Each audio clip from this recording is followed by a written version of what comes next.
Hello. Hello, everybody. I want to record a quick part two to my last video. It was titled Why FTX is the Biggest Crime of My Lifetime. And I laid out my thinking on this, tens of billions of dollars of um, corporate financial malfeasance, right? So there was this crypto exchange, and this young eccentric darling of the uh, tech community was seen as this genius, connected, went to MIT, parents professors at Stanford, young prodigy that went from zero net worth to $30 billion in 2 years. And what was so crazy to see is that as the story was breaking with respect to the fact that the company FTX was filing for Chapter 11 bankruptcy because liabilities so outweighed their assets, it became clear that SBF, the CEO, was a fraudster, like many before him, from Ponzi to Madoff to Elizabeth Holmes, and the list goes on. But he wasn't yet in jail. He didn't get arrested right away. He was going on this like weird, like apology tour. He had a interview with the New York Times. He had an interview at the highest profile platforms were giving him an opportunity to say, oops, didn't know that there was a backdoor where we lost, $10 billion. So it was bizarre. Anybody with a working brain would be like, yeah, this guy's lying. Like, that's nonsense.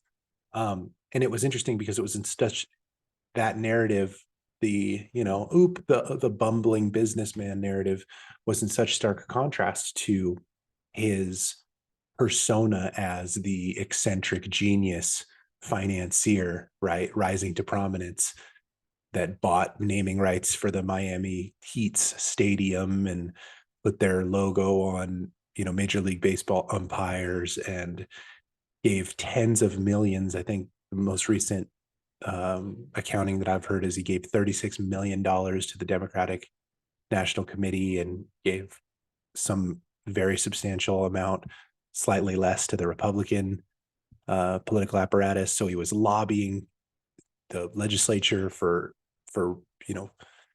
regulations that would make his scheme run more smoothly. This was the craziest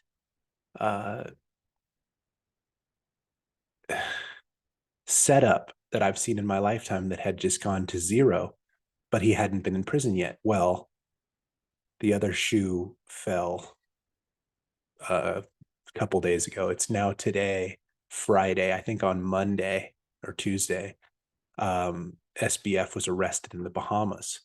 And the timing of it is actually very interesting as well, because the following day, he was scheduled to testify before Congress under oath, of course, in front of the Financial Services Committee, I think. But of course, he was detained in Bahamas by the Bahamian police, and so he couldn't testify. Come to whatever conclusions you'd like to come to. I don't want to put thoughts in your head, but to me, that seems awfully suspicious, in that he was going to be in the United States. He was going to be testifying under oath, which is really part and parcel of the judicial process, is to get somebody to testify to their culpability in the crimes and defend themselves under oath. And he wouldn't be, off of American soil. So there'd be no need to extradite him if you were going to detain him after that hearing. So why arrest him the day before? I get if you're going to arrest him 2 weeks before or a month before, as soon as the information becomes public knowledge, but why a day before the congressional hearing? So instead of having the culprit, by all accounts, allegedly testify before Congress, you had this weird he said, she said, attempted at an indictment of all of crypto, Bitcoin included, which is not an unsecured security the way, or I should say, an unregulated security the way that all of the rest of the coins are. Anybody that knows anything about crypto, there's no central organizing structure to Bitcoin. It's a decentralized commodity where all these other coins have a company behind them in the way that they are and should be regulated as securities. Anyway, Kevin O'Leary has just utterly disgraced himself, in my humble opinion, and that's been fascinating to watch. This guy who, like him or not, he had a prominent following on TV as Mr. Wonderful on Shark Tank, and is this celebrity investor, and he's come out and said that he was a paid spokesperson for FTX, this now debunked, bankrupt, by all account, by all semblances, utterly fraudulent crime.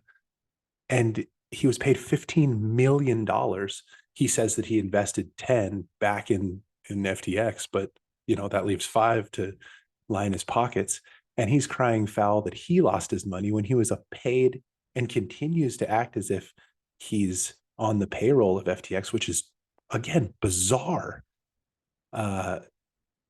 He not only defended SBF, but he called into question the legitimacy of Binance. And I think it's Changpeng Zhao, or CZ, they call him, the CEO of Binance, which is the other main player as far as crypto exchanges go. The major crypto exchange that's still solvent. And it's so interesting that at a congressional hearing, you'd have a paid spokesperson for a company that is now, given the proceedings of SBF's arrest and the litigation by the SEC and the CFTC and the DOJ, being charged with securities fraud and wire fraud and commodities fraud. Why on earth would you have a paid spokesperson for that company, presumably paid with stolen customer funds, testifying before Congress scot-free? Like, I find this to be fascinating. So where in my previous video I said, if SBF doesn't go to jail, this is an indictment of the soul of the United States. Well, we still got some soul in this country, and maybe it's because we have self-serving, ambitious, type A federal prosecutors, and prosecutors in the southern state of New York, or Southern District of New York, and at the SEC and at the CFTC. Fair enough. For whatever motivations, we have some people that jumped at the opportunity to nail SBF, and for good reason, to the degree to which it's not just, again, self-serving interests, but he's definitely got some things to answer for, losing tens of billions of dollars of customer and investor funds. But now you have this weird landscape, and who knows how the trial will play out, where the very political system that is meant to legislate and regulate crypto,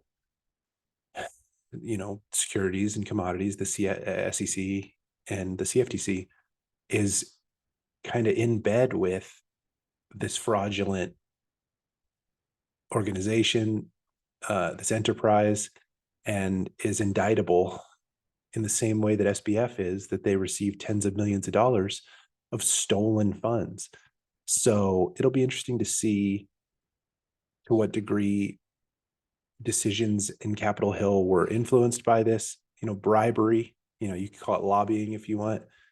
It'll be interesting to see how far down Kevin O'Leary chooses to go in the sinking ship that is FTX, and defending, his buddy and boss, if you like, SBF. And it'll be interesting to see what they keep calling contagion, the effect that this financial fraud has on the greater um, kind of alternative financial product market, crypto and Bitcoin and exchanges for those kinds of assets. So I think it's very interesting, and it's a story that I want to continue to follow. I didn't make another video right away because there's still so much stuff happening, and there still is. So I think I'll make like a part three as we see again how things continue to play out. Um, I'm very interested in this. I hope you find it interesting as well. I'll keep following it, and I just appreciate you watching. Thank you very much. Love you guys.